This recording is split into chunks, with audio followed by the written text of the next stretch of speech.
Speak on this show 2022, episode 13, 7 a.m.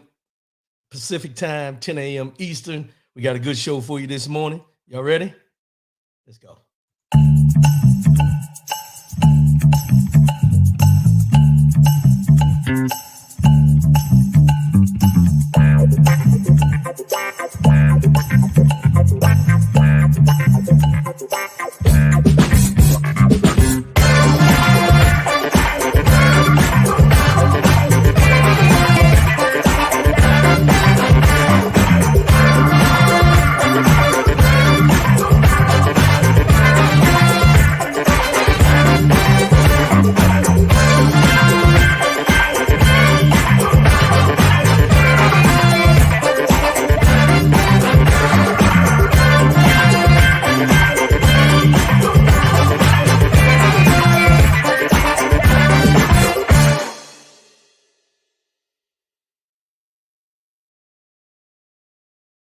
Good morning, good morning, good morning. Welcome to Speak On It. I am your boy, R.W. Coolins.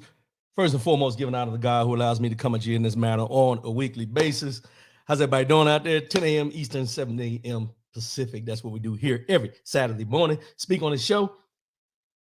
Good morning. Good morning. Let's get these formalities out the way. Let's go and get into this. rwcoolins.com. That's the website. You can go there, click on the links, follow the links. That's where everything is. You can go all social media platforms, RW Coolins. We're broadcasting live on Facebook and YouTube this morning. You can go back and listen to it after the show on Springer.com if you want just the audio, and Apple iTunes. On Apple iTunes, it is under Speak On It Show. So go there, follow, listen, share, do what you do. Subscribe to the YouTube channel. That's what we're doing here on the Speak On It Show. That's what we do here every Saturday morning. 844-904-2665. That's 844-904-2665. No matter what the situation is, let your voice be heard. All we ask is say what you mean what you say. If you call in or if you leave a comment, we'll put it up on the screen and let everybody get involved in that. That's what we do. As I said, we're broadcasting live on Facebook and YouTube. That's what we do here every Saturday morning on the Speak On The Show. I've had a little hiatus over the last 2 weeks. 1 week was had technical difficulties. Last week was a birthday. So let's just go ahead and, get into this and move forward in what we're doing this morning. Brian Hoodie, good morning, bro. Appreciate the support. Let's get into this. Birthday. I appreciate all the birthday shout outs, all the birthday text messages, phone calls, however you sent your greeting to me for number 56, my 56th trip around the sun. I truly appreciate it. Thank you, everybody, for reaching out to me. It's very relaxing, very low key, didn't do a whole lot. But we'll get into that a little bit later on because I got something I want to get you guys into, get some understanding about, and maybe to help some of you get to a certain point, because it sure enough did help me over my birthday weekend. Today, Mother's Day Eve. Let's talk about Mother's Day for a minute, because, Mother's Day comes around, we find time to celebrate our mothers and take them out to dinner, get them gifts and everything like that. But there's something about a mother and her unconditional love and what they mean to us and how they support us in things we do that we celebrate consistently. But Mother's Day, we seem to have an outpouring of this love for them. Nothing wrong with that. That's what we do. That's just how things are set up. That's what we do. We love our mothers. But I had this quote that I found, something that I posted back on Mother's Day of 2011. And I wanted to read it today because it jumped out at me. And I think it's something that some people out there need to hear. And I also want to take into account that there's some people out here that may be listening, or some people that, when Mother's Day comes around, may be in a different mode because they've lost their mother and she's gone on to glory and everything like that. And we want to take them into account on this Mother's Day to let them know that even though she's not here in the flesh, she's here in spirit. So take that into consideration, take that into account when you're talking to people this weekend, because some people have had mothers that have passed on to glory, and we want to hold those people close to us on this holiday weekend to let them know that, hey, we appreciate your mother. She may not be here in body, but she's here in spirit, and she'll always be here in your understanding and your mind. I don't know why, but my stuff sounds like it's going in and out. I don't know how it sounds on y'all's end, but kept coming in and out, and I think we're good now. So this is the quote that I posted back in 2011, and it starts off with this. In observance of mothers, your love for your children is unconditional. Your patience is taken for granted. Your willingness to give is expected. Your tireless devotion is overlooked. No matter how it seems, we appreciate all that you do. Being a mom may sometimes seem like a thankless job, but at the end of the day, we are nothing without the love of our mothers. So I want to give a shout out to all the mothers celebrating on Mother's Day, all those who are celebrating their mothers on Mother's Day, those that are here and those that have gone on to glory, because our mothers, for I know for me and some for most young men can attest to the fact that our mothers were our first true love. Let's just be real about it. And to celebrate them tomorrow or this whole weekend, however you choose to do it, is up to you. But happy Mother's Day to those out there. And then, and those that are going on to glory, we want to recognize them too. So let's go ahead and get into the show. Let's do this. Let's do this. Let's do this. So there's a lot of things going on. And I know y'all waiting on one specific topic that I'm going to talk about, but we're going to say that for a little later. But the one I want to start off with is this. We know everything that's going on in Russia right now with Russia invading Ukraine, been going on for a while now. Nothing's changed. I haven't seen any fluctuations in any type of peace agreement or anything like that, but it's still going on over there. Brittany Griner is still being held in Russia. Observance of that, she hadn't been released. We're still trying to work that out to find out what's going on with her over there, what they're doing with her, how they're trying to get her out. But something that I read the other day that jumped out at me that I don't think a lot of people are truly up to par on or may not have the information about is something that we've touched on a little bit on this show, but it's something that I think we need to really keep paying attention to because there's the inconsistencies as far as what we, and when I say we, is the United States of America, NATO, all those forces that are over there concentrating in Ukraine about what's happening with Russia invading Ukraine, that there's other things going on somewhere else in the world by Russia that is being totally overlooked. And I found this article, it jumped out at me. It's pretty interesting because forces in the Central African Republic, whom witnesses identified as Russian, appear to have summarily executed, tortured, and beaten civilians since 2019. Human Rights Watch said today national authorities, the country's special crime court, or the International Crime Court, should investigate these incidents as well as other credible allegations of abuse by Russia-linked forces with a view to criminal prosecution. Several Western governments and United Nations experts and special reporters have found evidence, watch this now, that the forces linked to Russia operating in the Central African Republic include a significant number of members of the Wagner Group, a Russian private military security contractor with apparent links to the Russian government. On April 15th, the United Nations announced that it would investigate the circumstances in which at least 10 people were killed in the Northeast, with some initial reports alleging Russian forces may have been involved.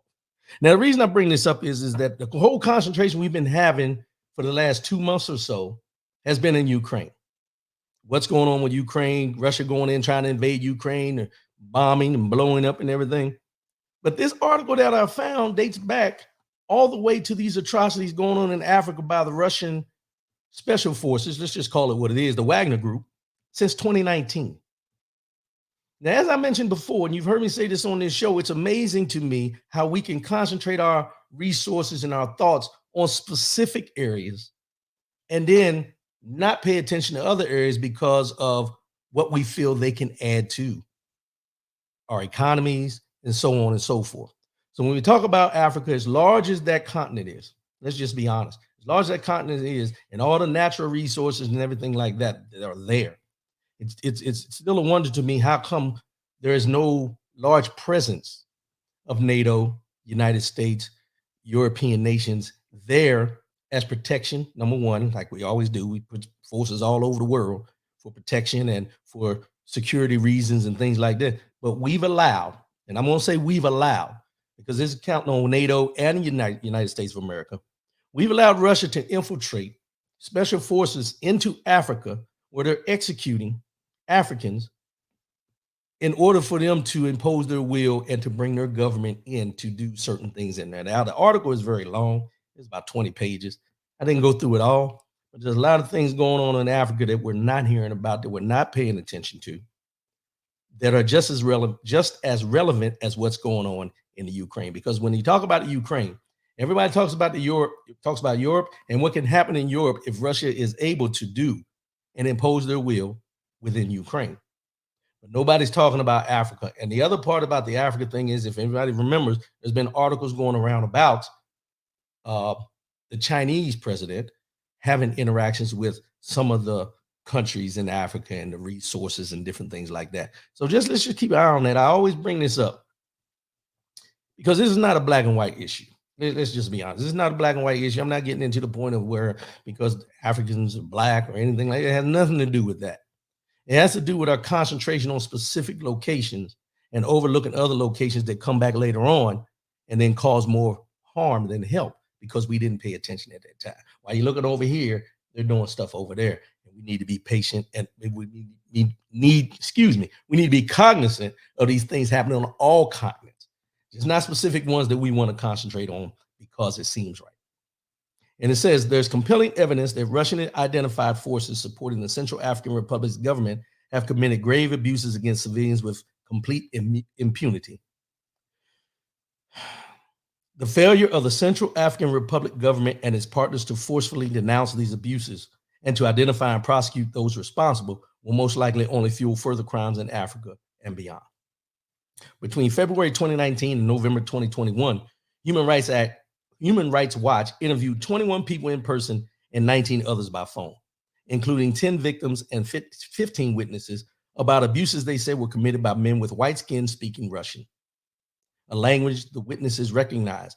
Witnesses said that the men were carrying military-grade weapons and wearing beige khaki clothes, scarves to cover their faces, military boots, gloves, and sunglasses. Now, this has been going on, as I said, since 2019, and we haven't heard anything about this. Pay attention, pay attention, pay attention. Those are some of the things that are going on over there in Africa by the Russians, the same people that are over there taking and doing what they got to do and feeling that they have the right to invade and take over Ukraine. Sharice Joseph, good morning. Good morning. Appreciate the support. Appreciate the support. Y'all, stay with me. My allergies kicking this morning. Okay, so moving right along. Y'all bear with me because it's been about 2 weeks, so I'm trying to get back into a rhythm. So y'all ride with me now. Ride with me like you always do. I seen this other article this week that kind of jumped out at me, and this kind of puzzled me because I heard some things about it, but I really got into it. In Florida invests retirement account money into Russia. Florida has been investing retirement account money in Russia. And this is what the article said. In the intervening months since Russia invaded Ukraine, oil prices have risen, inflation has increased, and the state of Florida has reportedly lost millions due to investment in Russia. Even before the losses, Florida Democrats had urged the state to divest itself from the money it's invested in Russian companies. They have invested $300 million in Russian-based companies. $300 million. They have lost $200 million since the war popped off in Ukraine. Let me say that again because of the sanctions and all that. $300 million of retirement fund money in Florida for the people who invest in this. $200 million have been lost in that investment in Russia since this kicked off. And they did nothing to pull the money out when they knew these things were going bad.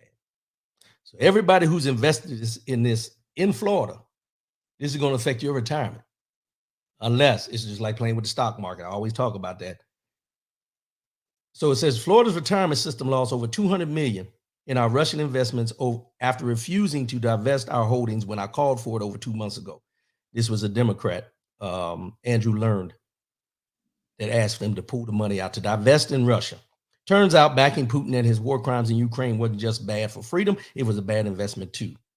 Shortly after the invasion of Ukraine on February 24th, Florida Agricultural Commissioner Nikki Fried and other state lawmakers requested that Governor Ron DeSantis formally end the state's involvement with Russian businesses through the state's pension fund. They have done nothing to take care of the people. Now, the Florida's investment in Russian companies are managed by the State Board of Administration. The Florida SBA operates as an investment fiduciary, and before any decision to invest or divest is made, the board must review the funds. By law, the SBA is controlled by the governor, alongside the state's chief financial officer and attorney general, Jimmy Patronis and Ashley Moody, respectfully. This is where my issues come in. You're taking, and I understand it's all about increasing the dollar amount, but this feeds into something I was going to go into a bit later on when we talk about something else. But this feeds into something that everyone should be aware of.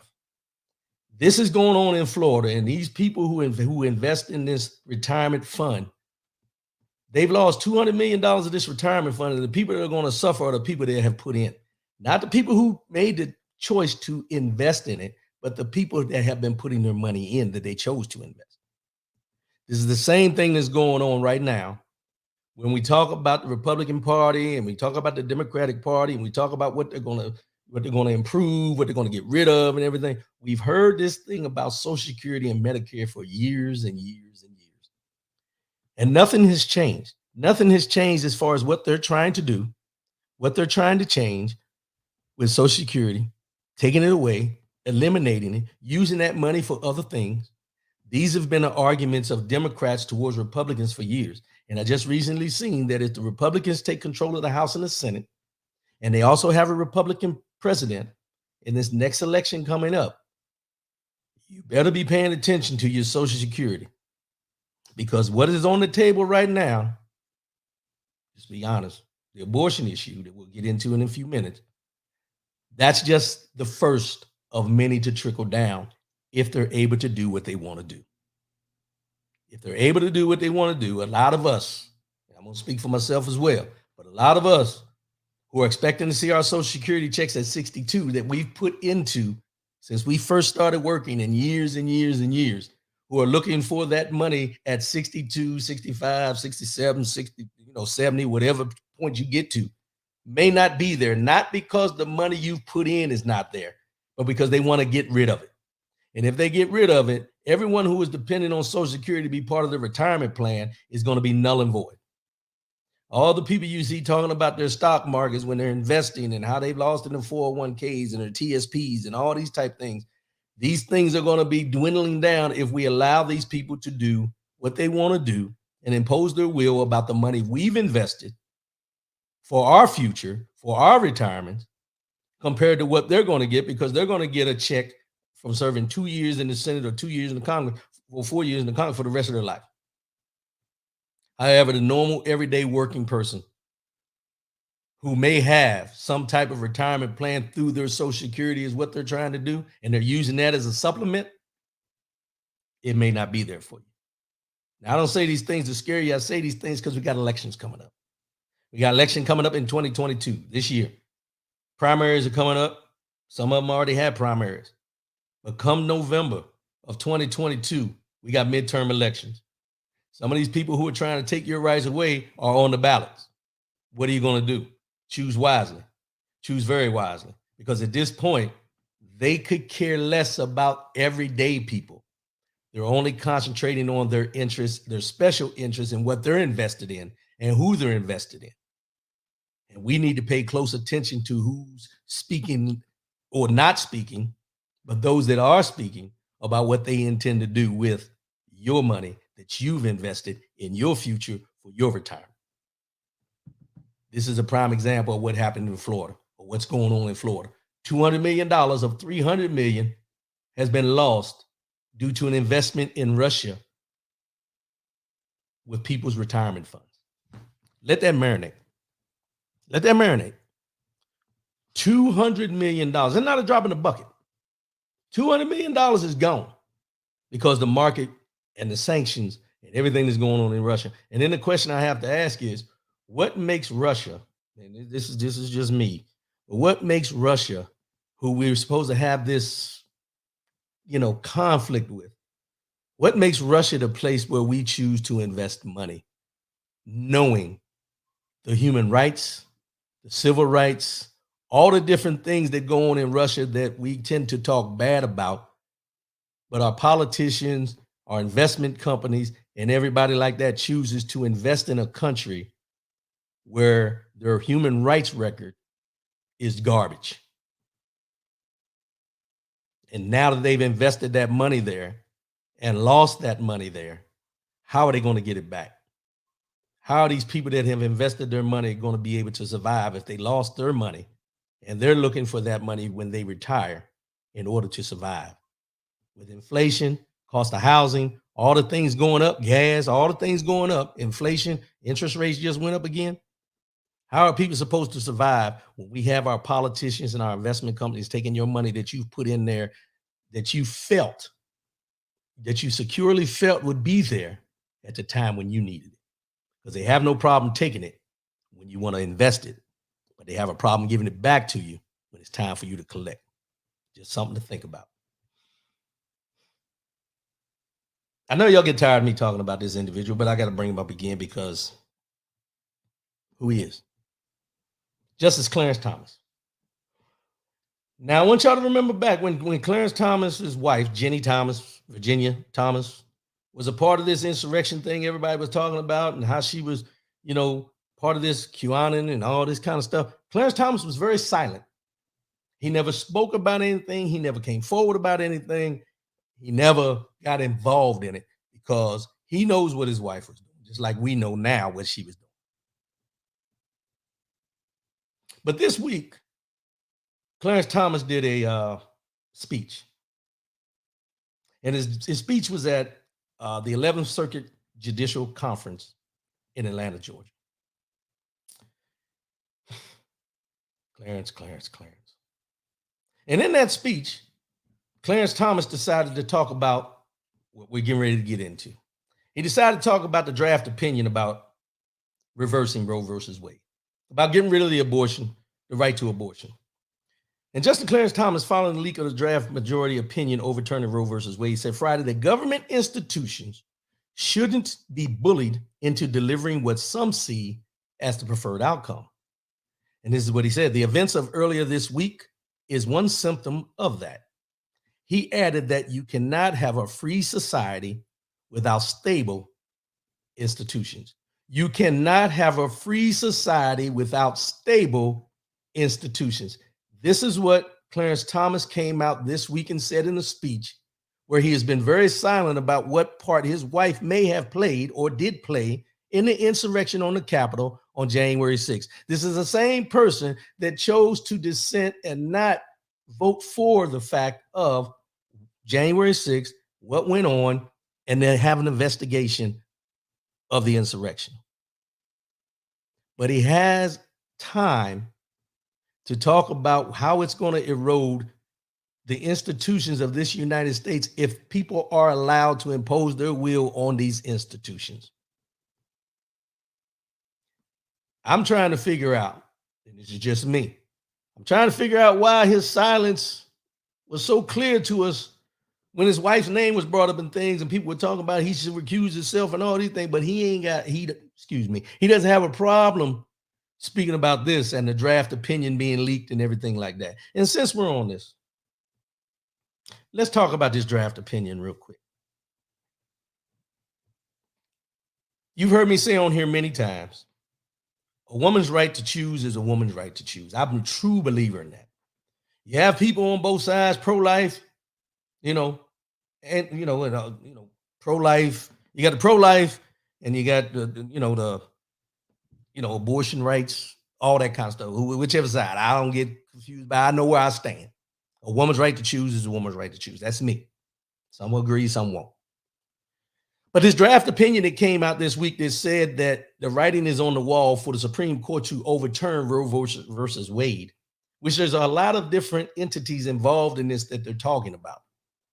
Number one that I'm going to start with is the fact that everybody knew what was going to come after 50 years of Roe versus Wade. The writing's been on the wall. There's been test runs as far as how people feel about abortion and everything like that. It's been going on for years.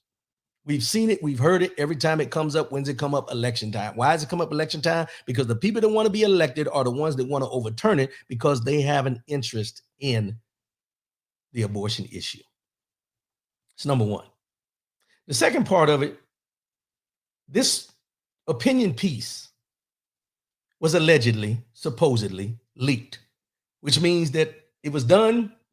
Somebody took it and felt the freedom to put it out in the atmosphere for all of us common folk to know this was coming.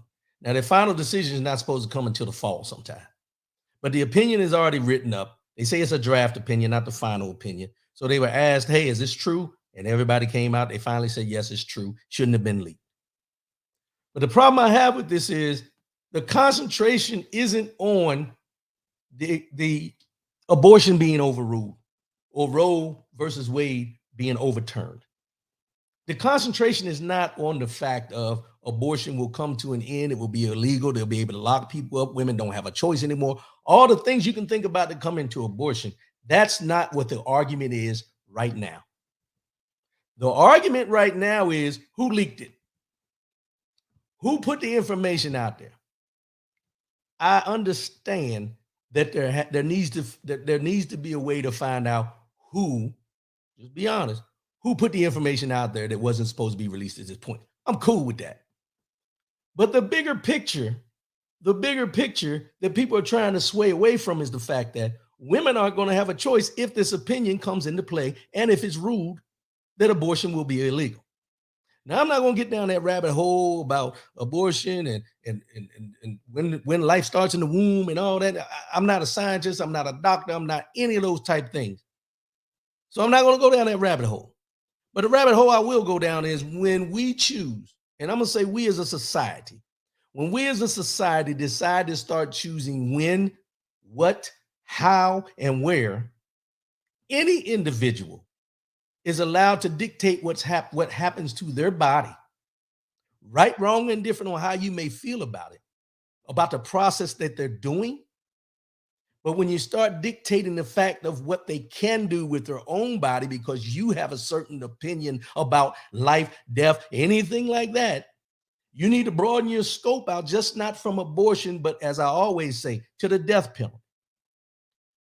You need to open your eyes to the death penalty. You need to open your eyes to all the different things that deal with people putting other people to death if you're going to concentrate on the abortion issue.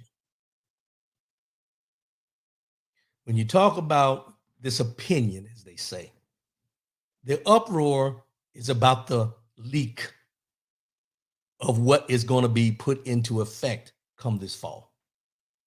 But all these states are starting to line up and they're starting to throw things out there and try to put these things in play ahead of time. So when it does come into play, when it does become law, they don't have but to flip a switch and it goes into effect. But the overall stance of this is the bottom line. We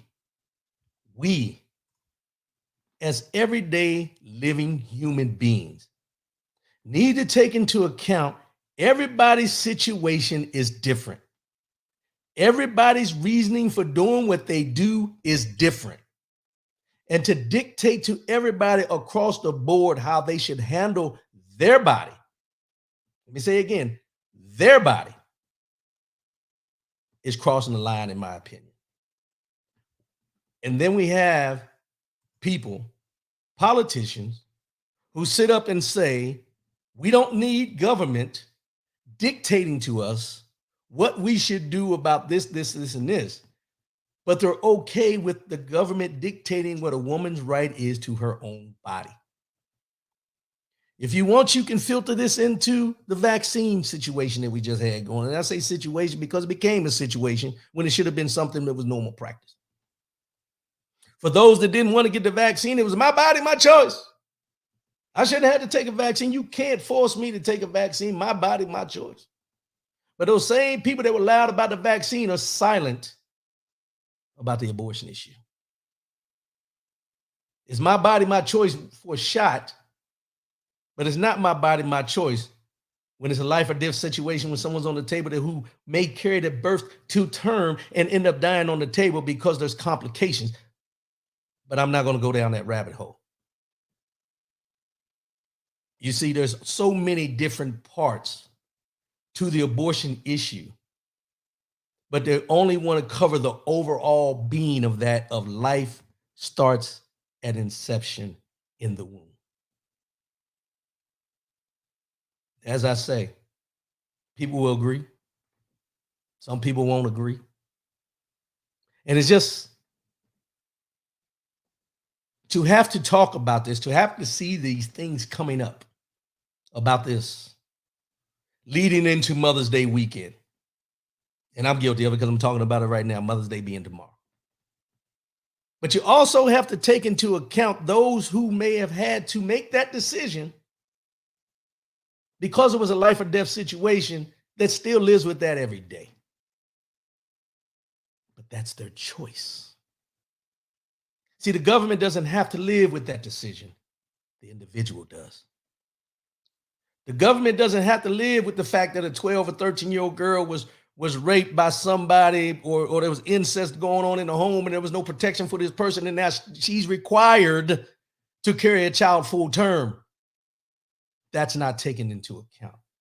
See, I could touch on many different things that deal with this, the rights, the wrongs. And a lot of people say, well, your stance is always leaning towards a woman's right to choose. Yes, it is. Because that's the only argument that should be had. A woman's right to choose. Because I've seen so many things going around. There was a lot of discussions about, name me a law that dictates what a man can do with his body. There are none.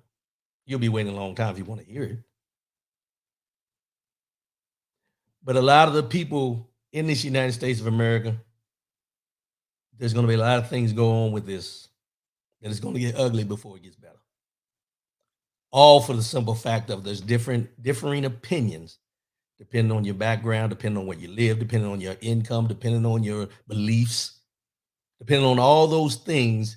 This is where the water's going to get muddy, but not for the people making the final decision on whether it's going to be legal or not, but for all the people at this level who are going to have to deal with the consequences or the decisions that have been made up to this point, because it deals with their livelihood.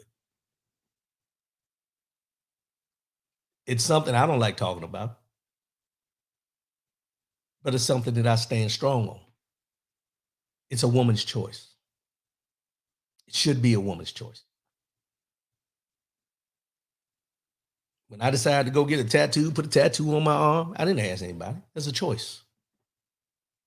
When I decided to put an earring in my ear, that was a choice. My body, my choice. Those are small things compared to when you start talking about people and taking a life, perceived life, or at the, a newborn and a heartbeat and all those type things. But you have to take into account all the situations that are involved with the decision. Not a blanket decision. Each situation in each person's life is different. So there's been all this chaos and this running around about who leaked what and all these different things and all this and that and everything. But there's been where some said it was the left, some said it was the right. Someone even said, and I had to print this out because I really want to touch on this. This person, I can't remember his name now. I didn't even get his name.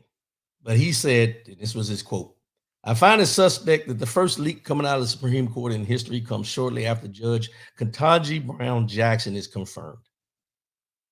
I want to know if her law clerks, who I am sure have already been hired, possibly even working at the high court already before her swearing in, have access to these draft decisions. Jackson," he insisted, "is capable of undermining the court and should be the first subject." This guy's name is Stinchfield, by his own admission, has no evidence of such a claim. And how could he? Jackson would not be sworn in until Justice Stephen G. Breyer's retirement this summer. She has no access to the Supreme Court computer network, and the leaked draft ruling for Dobbs versus Jackson Women's Health Organization was circulated on February 10th, before Jackson was even nominated to the Supreme Court. These are the type of things that they want to throw out there to get you concentrating on this and not keeping your eye on the ball. You're going to hear a lot of things between now and when this becomes law, if and when it becomes law. Who said what? Who's doing what? Should it be a woman's right to choose? You're going to hear all these things. But I would tell each of you, with these elections coming up, you better listen. You better pay attention. Because right now, And this is the R.W. Cooling's opinion. You take it for what it's worth. And I just mentioned it when we were talking about that investment in Russia for people's retirement. If this goes forward, you better pay close attention to Social Security, Medicare, the Affordable Care Act, all the different things that are in place that have been put in for people like you and me, the people down here, to be able to have health care, to be able to have some type of retirement plan, which is Social Security and Medicare, all the different things you can think about for all the people down here, you better pay close attention to. Because if you notice, they have never said anything. They've brought it up a couple times, but they've never done it. When they pass the tax cuts for the wealthiest people, you have heard them threaten to overturn it. But everybody that's threatened to overturn it is in that bracket. So what do you think they're going to do? While the ones down here are still struggling to get $15 as a minimum wage. They're trying to eliminate the Affordable Care Act that Barack Obama put in place over 12 years ago. That has given health care to many, many people who wouldn't be able to afford health care. That was something that helped them during this pandemic when they needed medical care due to the pandemic. When you talk about Social Security, you got people out here right now, some of your mothers, some of your mothers and fathers, and some of you, aunts and uncles, everybody that are collecting Social Security and Medicare right now because they've invested in that while they were working class people, while they were working. And now they're talking about eliminating, getting rid of Social Security. And we've heard it come up many, many, many times. Just like I said, they've talked about the abortion issue and overturned the Roe versus Wade many, many, many times. And now that we have these people on the Supreme Court that have been put in there specifically to do the will of the Republican Party that they stand with, where judges are not supposed to be politically affiliated. Let's be honest. They're supposed to judge by the law, not by political affiliation. But the ones that have been voted in have tilted the court, the scales of justice, to be able to overturn all these things that now we're sitting back looking like, are they going to be able to do that? Just know this. It's not the fact of whether they have or they can or if they will. The fact of it is that they have the votes. The fact that they have the votes to overturn it because it's brought to them tells you everything you need to know. When a case is lost at this level, if they can get them to look at it at this level, the highest court in the land, at this point, all bets are off. All bets are off. These are the things we got to pay attention to with these elections coming up, the midterms, everything you talk about. And here's the other part that I'm going to go into with this. You have a lot of people coming up for election. Marjorie Taylor Greene, Matt Gaetz, all these people that were supposed to be a part of the insurrection. All the people that they say helped coordinate, that were hell bent on it and all this, that were communicating. You know, we got the actual committee will be broadcasting the trial, their findings, starting June 9th, for all to see what they found. And I want you to think about the same thing that went on with the Russia investigation. We waited, we watched, we expected accountability. With the two impeachments of Donald J. Trump, we watched, we expected, we wanted accountability. Nothing and no one in those three instances between the between the Russian interference, between the two impeachments of this last president, there has been no accountability across the board for anyone involved in what they did. And we're sitting back waiting for June 9th to come around so we can watch what has been found, what evidence has been found, what has been uncovered that was planning with this insurrection to overthrow our government, the right and the will of the people. We're sitting back waiting for this to come on national TV for us to be able to sit back and listen to everything they found and everything that supposedly went on and so on and so forth. And you know where I'm going. And we're waiting to see this on June 9th. But whether it lasts from June 9th to June 30th, or all the way into July, August, however long it may last, the biggest question we will be asking ourselves when it's all said and done: where are people being held accountable? Who is being held accountable? Those are the questions we have, because one thing that we know, politicians that are up there that have been put on Front Street they've been subpoenaed to come and speak. They've been subpoenaed to come and give their side of the story and so on and so forth. Some have refused, some have gone to talk, all the different things you can hear about any type of investigation. The question would be, where is the accountability going to fall? Because the accountability, even at the level of the people who were there on the Capitol grounds that day, has been minuscule. Yeah, people have been charged, but not to the fullest extent of the law. Not to the fullest extent of what they wanted to charge the people that were protested during the Black Lives Matter movement over the summer. If they could have had their way to prosecute those people that chose to protest and have their First Amendment rights heard, you would have so many people in jail compared to the accountability that's going to be held for this insurrection. Pay attention. Pay attention. Pay attention. I say that, and I know y'all get tired of hearing me say that, but you have to pay attention to these things. These things aren't just happening by chance.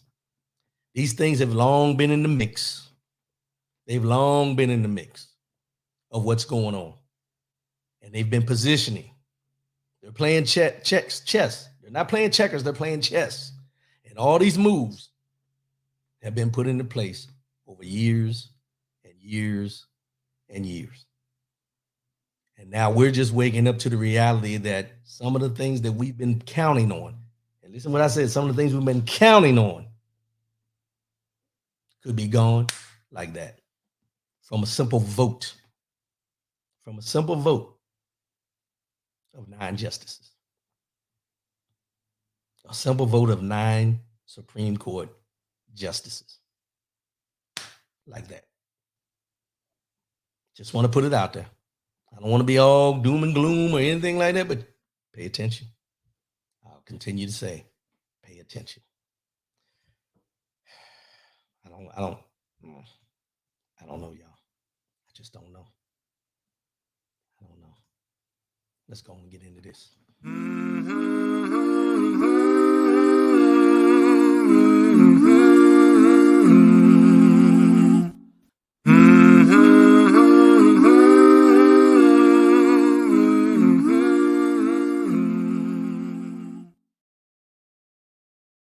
Time for the mind, body, and soul. Mind, body, and soul. It's the year 2022. We're taking it one moment at a time. 1,440 minutes in the day. In the 24 hours that we had, 1,440 minutes, and we're taking it moment by moment. That's what we're doing. That's what we're here for. That's what we're trying to get with this mind, body, and soul for this year of 2022. So this one here, this quote here. Well, let me just read the quote and then we're going to get into it. And the quote for the day is, quiet the mind and the soul will speak. Quiet the mind and the soul will speak. And this quote came from I don't want to mess it up. I'm probably going to butcher it. Ma Jaya Sati Bhagavati. I don't want to mess it up. Quiet the mind and the soul will speak. You know, last week, as I mentioned, I celebrated my birthday. But leading into my birthday, I had been referred to go and speak to someone that deals with meditation and those type things. You know, just getting centered. Something I've never done, something I always wanted to do, but something I've never done. So I decided to go. I made the appointment. I went. And I went to learn more about meditating, getting within myself and centering myself. And, you know, it's something I think that, you know, a lot of us need to do. I think it's something that is good for us. I think it's something that we all should look at, because sometimes what we don't realize is, as much as we think we're accomplishing, sometimes we're decreasing the impact of one thing with another because we're doing too much. We're not centered. We're not focused. What I found out about this meditation is this: when you meditate, you got to block out all the outside noise. You got to block out all the outside noise. And the thing about it is, talking to the individual that I talked to in the conversation we had, in meditation, while you're centering yourself and you're blocking everything out, you're concentrating on your breathing, you're trying to, get yourself centered and everything. But in that time that you're meditating, and what you're meditating on and what you're meditating about, you got some people that meditate on the word. The pastors, most pastors do that, meditate on the word. Some people meditate for cleansing. There's different reasons for meditating. But what I found out about for myself, and some of this may help some of you, is meditating can help you clear, can help you come to a resolution of a lot of things that have been holding you back from moving forward because of things in your past. And you've heard me talk about this many times about holding on to your past. Don't dwell on it, reflect, but don't dwell on everything. But the meditation part of this, for me, and everybody will be different, let's just be honest, but I'm just giving you my own spiel on this, on how I see it and how it's going to benefit me. And hopefully it'll give you some insight. But what I found out was the meditating is that there are many, many people who are cheering for you, who are rooting for you. And those people aren't just here in the flesh. Those are the spirits, the angels that watch over you every day. Those that have been in your corner from day one, from your birth, those that have helped raise you, those that have gone on to glory are still cheering you on. And what you find out about this meditating is, when you choose to sit down and meditate, the silence that you find becomes very loud. Let me say that again. The silence that you find, the voices that you need to hear, become very loud.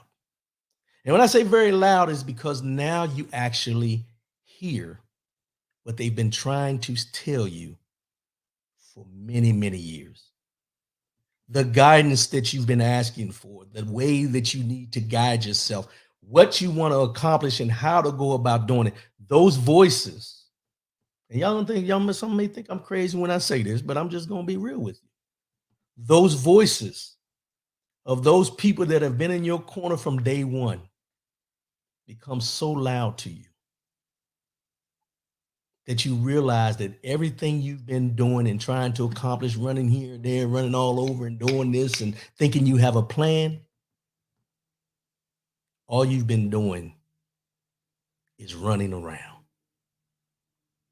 The centering of your being, when you choose to meditate for clarity, when you choose to meditate religiously, when you choose to meditate for your spirituality and your closer walk with God, whatever you choose to do, when you choose to center yourself and just sit still and be quiet,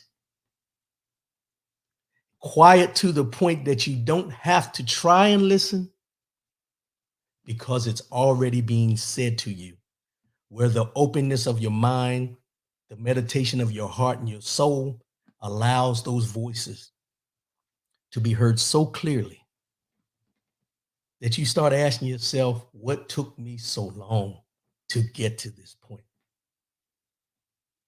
Now, some people will believe in it, some people won't. I'm just telling you from experience what went on with me. And what I'll leave you with is this, because I'm not going to go down that rabbit hole too far or anything, but I will tell you this. In the times that I tell y'all that I need to take a mental health break, in the times that I tell y'all that, in the past where I just needed to sit down, I thought I was accomplishing something, because all I was doing at that time was sitting down. I was just taking a break. In those times, if I understood the thoughts, the mindset, the understanding of meditating in those breaks that I took, I would probably be so much, I will probably be so much further along in my journey that I probably wouldn't believe it myself. So I will leave you with the fact of meditate. And it doesn't have to be, because some people think meditate is like something out of away from God or anything like that. No, no. When they say meditate, meditate is just a simple fact of sitting still and opening your mind, quieting all the things that you got running on around in your mind, what you got to do, where you been, who did this, who said whatever. You're clearing all that out and just concentrating on your inner self, centering yourself to be able to receive what has been being told to you, what has been being told to you through God, through your angels, through those that have passed on before you go, have passed on, talking to you and telling you how to become a better you. They're in your corner. They're cheering you on. Take heed and move wisely. Quiet the mind and the soul will speak. I just wanted to leave y'all with that today. I'm gonna go ahead and wrap this up today. I appreciate everybody tuning in. I know I missed 2 weeks. We'll be back again next week, another show. As we said, as I said in the beginning, happy Mother's Day to everyone around the world. Those listening, those those who have mothers that passed on the glory, as I mentioned. Let's keep them in our prayers. Let's hold on to them and hold on a little tight for them today or over this weekend. Celebrate. Enjoy your mothers. Reach out, talk to them, let them know how much you appreciate them. Give them their flowers while they're here. Not just a bouquet, but the verbal flowers of how much you appreciate them. Let them know. Tell them. Give them something to make them smile. Not just in a gift, but the gift of your words, letting them know how you truly feel about them. I appreciate everybody tuning in. I love y'all, and we'll be back again next week. Pay attention, though. Pay attention to what's going on. Pay close attention to what's going on. This world is moving fast. But we got to be cognizant, and we need to stay prayed up, meditated up, and understand that these things that are going on around us impact us in more ways than we actually know. Sit down. But when you sit down, find that inner peace. Meditate on it. You'll be surprised what it'll do for your mental health and your mindset. Love yourself, love one another, keep your head up, and most definitely keep your faith in God. I'm your boy, R.W. Coolins. I appreciate you, and I'll be back again next week. Holla at me, and I'm out.